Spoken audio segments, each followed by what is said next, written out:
Hi friends, welcome to ఇహా vlogs. ఈరోజు మనం విజిట్ అయ్యే టెంపుల్ శ్రీ వీర వెంకట సత్యనారాయణ స్వామి టెంపుల్. ఇది వచ్చేసి మనకి యాప్రాల్లో ఉంటుంది. యాప్రాల్లో నాగదేవత టెంపుల్ ఉంది కదండి, అక్కడ నుండి కొంచెం ముందుకు వచ్చి లెఫ్ట్ సైడ్ వెళ్ళగానే మనకి 50 మీటర్స్లోనే ఉంటుంది, వాకబుల్ డిస్టెన్స్. ఇక్కడ మనకు వచ్చేసి ఈ టెంపుల్ వచ్చేసి 1876ది అండ్ ఇది రినోవేట్ చేసింది వచ్చేసి 2001లో. సో ఈ టెంపుల్లో మ్యాక్సిమం అందరూ సత్యనారాయణ వ్రతం రెగ్యులర్గా చేయించుకుంటూ ఉంటారు. నేను సత్యనారాయణ స్వామి టెంపుల్ని విజిట్ చేయడం మొదటిసారి. అంటే మాకు వేరే వర్క్స్ ఉండి ఇంకో టెంపుల్కి వెళ్ళడం వల్ల ఈ టెంపుల్కి వచ్చేసరికి ఆఫ్టర్నూన్ అయిపోయింది. కానీ ఇందులో మేము పర్మిషన్ తీసుకొని టెంపుల్లోకి వచ్చాము. సో ఇక్కడ చాలా పీస్ఫుల్గా ఉందండి, రష్ కూడా అంత ఉండదంట.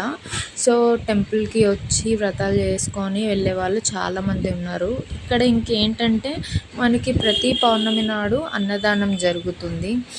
ప్రతి పౌర్ణమి నాడు సత్యనారాయణ స్వామి వ్రతాలు జరుగుతాయి. మీరు ఎవరైనా చేయించుకోవాలనుకుంటే పంతులు గారిని కాంటాక్ట్ అవ్వండి. Please subscribe, share and like. Thank you everyone.